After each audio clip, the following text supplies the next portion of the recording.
Welcome to 99 TV. నేను Priyanka. Australia cricket చరిత్రలో ఒక అరుదైన స్ఫూర్తిదాయకమైన అధ్యాయం ముగియనుంది.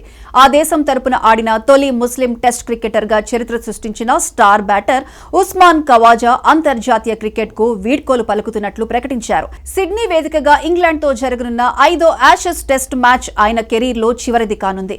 ఈ నిర్ణయంతో దాదాపు 15 ఏళ్ల పాటు సాగిన ఆయన సుదీర్ఘ ప్రయాణం ముగియనుంది. ఉస్మాన్ ఖవాజా జర్నీ ఎంతో మంది వలసదారులకు, యువ క్రికెటర్లకు ఒక పాఠం లాంటిది. పాకిస్తాన్లోని ఇస్లామాబాద్ లో జన్మించిన ఆయన చిన్నతనంలోనే కుటుంబంతో కలిసి ఆస్ట్రేలియాకు వలస వెళ్లారు. అక్కడ అనేక సామాజిక, జాత్యహంకార సవాళ్లను ఎదుర్కొని ఆస్ట్రేలియా జాతీయ జట్టులో స్థానం సంపాదించుకున్నారు. 2011లో సిడ్నీ క్రికెట్ గ్రౌండ్ లో ఇంగ్లాండ్ పైనే తన టెస్టు ప్రస్థానాన్ని ప్రారంభించిన ఖవాజా ఇప్పుడు యాదృచ్ఛికంగా అదే మైదానంలో అదే ప్రత్యర్థిపై తన చివరి అంతర్జాతీయ మ్యాచ్ ఆడబోతున్నారు.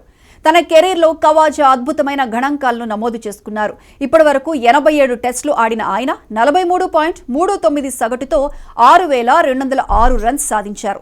ఇందులో 16 సెంచరీలు, 26 హాఫ్ సెంచరీలు ఉన్నాయి. కేవలం టెస్టులోనే కాదు, వన్డేలు, టీ20లోనూ ఆస్ట్రేలియా జట్టుకు కీలక విజయాలను అందించారు. మైదానంలో ఆయన బ్యాటింగ్ శైలి ఎంతో క్లాసిక్ గా, స్టైలిష్ గా ఉండి అభిమానులను అలరించేది. ముఖ్యంగా ఓపెనర్ గా ఆయన చూపిన నిలకడ ఆస్ట్రేలియా బ్యాటింగ్ లైనప్ కు కొన్నేళ్ల పాటు వెన్నెముకగా నిలిచింది. రిటైర్మెంట్ సందర్భంగా ఖవాజా చేసిన కామెంట్స్ చర్చనీయాంశంగా మారాయి. తన సుదీర్ఘ కెరీర్లో అనేక సార్లు జాత్యహంకార విమర్శలను ఎదుర్కొన్నట్లు ఆయన ఆవేదన వ్యక్తం చేశారు. పాకిస్తాన్ మూలాలు ఉన్న ముస్లిం కావడంతో తాను ఎప్పటికీ ఆస్ట్రేలియా జట్టులో ఆడలేనని చాలా మంది వెక్కిరించారని ఆయన గుర్తు చేసుకున్నారు. ఇటీవల పెర్త్ టెస్టు సమయంలో గాయం కారణంగా ఇబ్బంది పడుతున్నప్పుడు కొందరు మాజీ క్రీడాకారులు తనను సోమరిపోతూ అని, జట్టు పట్ల నిబద్ధత లేని స్వార్థపరుడు అని విమర్శించడం తనను ఎంతగానో బాధించిందని ఆవేదన వ్యక్తం చేశారు. ఇవన్నీ జాత్యహంకార ధోరణులేనని ఆయన బహిరంగంగానే తన నిరసనను వ్యక్తం చేశారు. ఖవాజా కేవలం క్రికెటర్ మాత్రమే కాదు, ఆయన ఒక సామాజిక సేవకుడు కూడా. ఉస్మాన్ ఖవాజా ఫౌండేషన్ ద్వారా వెనుకబడిన వర్గాల పిల్లలకు, శరణార్థులకు ఆయన ఎంతో సాయం అందిస్తున్నారు. క్రికెట్ ఆస్ట్రేలియా చీఫ్ టాడ్ గ్రీన్బర్గ్ ఆయన సేవలను కొనియాడుతూ ఖవాజా ఒక గొప్ప ప్లేయర్ గానే కాదు, సమాజానికి మేలు చేసే వ్యక్తిగా ఎంతో మందికి స్ఫూర్తిగా నిలిచారని ప్రశంసించారు. తనలాంటి వలసదారులు కూడా పట్టుదల, కృషి ఉంటే ఆస్ట్రేలియా జట్టుకు ప్రాతినిధ్యం వహించవచ్చని నిరూపించడమే తన అతిపెద్ద విజయమని ఖవాజా భావిస్తున్నారు. అతడు తొందరపడడు. కొత్త బాల్తో ఆడుతున్నప్పుడు ఎక్కువగా డిఫెన్స్ పై దృష్టి పెడతాడు. బౌలర్లు లైన్ లెంగ్త్ సెట్ చేసుకునే లోపే వికెట్ కోల్పోకుండా క్రీజ్లో నిలబడటం అతని బలమైన లక్షణం. ఆరంభంలో రన్స్ కన్నా సమయాన్ని ఎక్కువ విలువిస్తాడు. పిచ్ ఎలా ఉంది, బంతి ఎంత స్వింగ్ అవుతోంది, స్పిన్ ఎలా తిరుగుతోంది అన్నదాన్ని గమనించి ఆ తర్వాత తన షాట్ల పరిధిని పెంచుకుంటాడు. బ్యాట్ను సూటిగా దించి ఆడటం, తల కదలకుండా ఉండటం, కళ్లతో బంతిని చివరి వరకు చూడటం వంటి మౌలిక అంశాలు అతని ఆటలో స్పష్టంగా కనిపిస్తాయి. ముఖ్యంగా front foot defence, cover drive అతని సిగ్నేచర్ షాట్లు. వేగంగా ఆడే బౌలర్లకు ఎదురుగా కాకుండా అతడు ఎక్కువగా గ్రౌండ్ షాట్లనే ఎంచుకుంటాడు.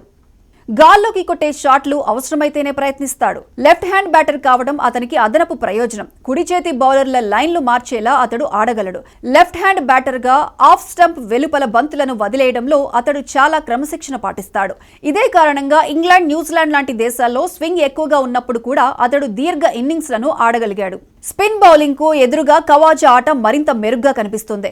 భారత్, శ్రీలంక, పాకిస్తాన్ లాంటి ఆసియా దేశాల్లో టర్న్ అయ్యే పిచ్లపై అతడు ఫుట్ వర్క్ ను చక్కగా ఉపయోగించేవాడు. ముందుకు వచ్చి ఆడటం, వెనక్కి వెళ్లి కట్, ఫుల్ షాట్లు ఆడటం ద్వారా స్పిన్నర్లను ఒత్తిడిలోకి నెట్టేవాడు. స్వీప్ షాట్ ను చాలా పరిమితంగా వాడినా అవసరమైనప్పుడు ఖచ్చితంగా ఆడగలడు. ఖవాజా ఇన్నింగ్స్ నిర్మాణం చాలా క్రమబద్ధంగా ఉంటుంది. తొలి సెషన్లో బాల్ను ఎదుర్కొని నిలబడటం, రెండో సెషన్లో స్కోర్ బోర్డును కదిలించడం, చివరి సెషన్లో అలసిపోయిన బౌలర్లపై ఆధిపత్యం చూపించడం అతని శైలిలో భాగం. అందుకే అతని చాలా సెంచరీలు మ్యాచ్ పరిస్థితిని మార్చిన ఇన్నింగ్స్ గా గుర్తింపు పొందాయి. ఒత్తిడి పరిస్థితిలో కూడా ఖవాజా ప్రశాంతంగా ఉంటాడు. వికెట్లు త్వరగా పడిపోయినప్పుడు లేదా జట్టు వెనుకబడినప్పుడు అతడు క్రీజ్లో నిలబడి జట్టుకు స్థిరత్వాన్ని ఇస్తాడు. ఇది అతన్ని కోచ్లకు, కెప్టెన్లకు నమ్మకమైన ఆటగాడిగా మార్చింది. ముఖ్యంగా టెస్ట్ క్రికెట్ లో అతని విలువ ఇక్కడే కనిపిస్తుంది. మొత్తంగా ఉస్మాన్ ఖవాజా బ్యాటింగ్ అంటే ఆడంబరం కాదు, క్రమశిక్షణ. పవర్ కన్నా ప్లేస్మెంట్, వేగం కన్నా సమయం, ఆవేశం కన్నా ఆలోచనలకు ప్రాధాన్యం ఇచ్చే శైలి.